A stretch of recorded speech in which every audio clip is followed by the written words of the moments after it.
যাক, এটা তাদের ধর্মীয় মন্দির।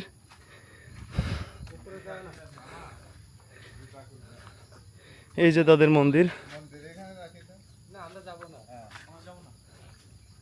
এই যে তাদের মন্দির। এই গাছটা মামা, এই গাছটা অনেক পুরনো গাছ না? এই গাছটার নাম কি? আচ্ছা মামা, আপনি তো এখানকার স্থানীয়। এই মন্দির অ্যাকচুয়ালি কত দিনের পুরনো মন্দির? মনে করেন আমার বাপ দাদার দাদু দিদির আমলের অনেক আগের, আদি যুগের। তার মানে 100-150 বছরের পুরনো মন্দির, তার চেয়েও বেশি না? পুরনো মন্দির, এর চেয়েও বেশি হইতে পারে। আপনাদের যখন ধর্মীয় কোনো বড় উৎসব থাকে তখন কি আপনারা এই মন্দিরে আসেন? হ্যাঁ আসি, আরো অনেক লোকজন আছে। আচ্ছা, সবাই এই এত দূর পথ পাড়ি দিয়ে এখানে এসে পূজা দেন? হ্যাঁ জি। আচ্ছা, আপনারা কোন ধর্মের মামা? হিন্দু ধর্মের। আচ্ছা, হিন্দু ধর্মের না? আপনারা এটা কি পূজা করেন এখানে? এখানে কালী পূজা করি। কালী পূজা, তার মানে এটা হচ্ছে কালী মন্দির একটা। কালী মন্দির হয়। ধন্যবাদ মামা। আচ্ছা, দুর্গাপূজা হয় না? দুর্গাপূজা আমাদের ওই যে কলোনিতে হয়। আমাদের মনির ভাই ঘাম মুছতেছে। মনির ভাই কি? আমি খুব ঘেমে গেছি আসলে। আমার টিমে আরো 3 জন আছে, আমি সহ 4 জনেরকে একটা আসলে কিছু সুন্দর জিনিস দেখার জন্য একটু পরিশ্রম করতে হয়। তো আমরা অনেক দূর রাস্তায় হেঁটেছি, প্রায় 2 কিলো রাস্তার মতো আমরা হেঁটে আসছি এই লাল পাহাড়ের চূড়ায় ওঠার জন্য। একটা সুন্দর মন্দির আছে, সেই 100 বছরের পুরাতন, যেখানে মানুষ এখনও পূজা করে আসছে এবং এখানকার যে প্রাকৃতিক পরিবেশটা খুবই মনোরম, খুবই সুন্দর। মানে যতদূর চোখ যায় ততদূরই সুন্দর আর সুন্দর।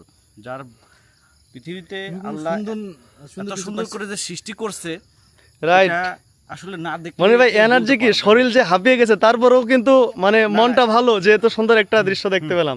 মুকিত স্যার কিছু বলেন, আসলে এত সুন্দর জায়গা এতদূর উঠে এসে আর বলার মুখ দিয়ে বাড়াচ্ছে না। শুধু সৌন্দর্য দেখতে মন চাচ্ছে। এখন দেখতে থেকেই ক্লান্ত হয়ে যাচ্ছি। আচ্ছা, তুমি স্যার আপনার কি এক্সপিরিয়েন্স কি? এত দূর এসে কষ্ট করে আসলেন, আপনাকে আমি কাঁধে তুলে নিয়ে আসলাম।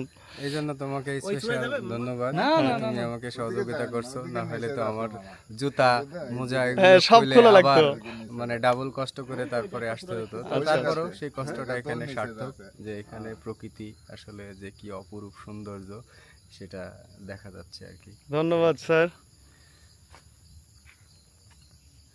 এই হচ্ছে আমি ক্যামেরার ব্যাকগ্রাউন্ডে ছিলাম। এই আমাদের মামা আমার কন্ট্যাক্ট করছিলাম শুরু থেকে 100 টাকা দিয়ে আমাদের পাহাড়টা দেখাবে। আসলে তারা খুব কষ্ট করে এত দূর, আসলে অনেক পর্যটকদের কষ্ট করি মামা। শুধুমাত্র এত সুন্দর দৃশ্য দেখানোর জন্য মামারা প্রচুর কষ্ট করেন। আমরা প্রচুর কষ্ট করি, কিন্তু আমরা মাত্র 184 টাকা বেতন পাই। সারা সপ্তাহে একদিন মাছও খাইতে আচ্ছা, পারি। এরপর থেকে যারা অনেক পর্যটকরা কষ্ট আসবেন তাদের। মামাদের একটু সাহায্য সহযোগিতা করবেন। মামারা খুব কষ্ট করে এবং কিছু গার্ডদেরও তারা ম্যানেজ করে আমাদেরকে নিয়ে আসছে।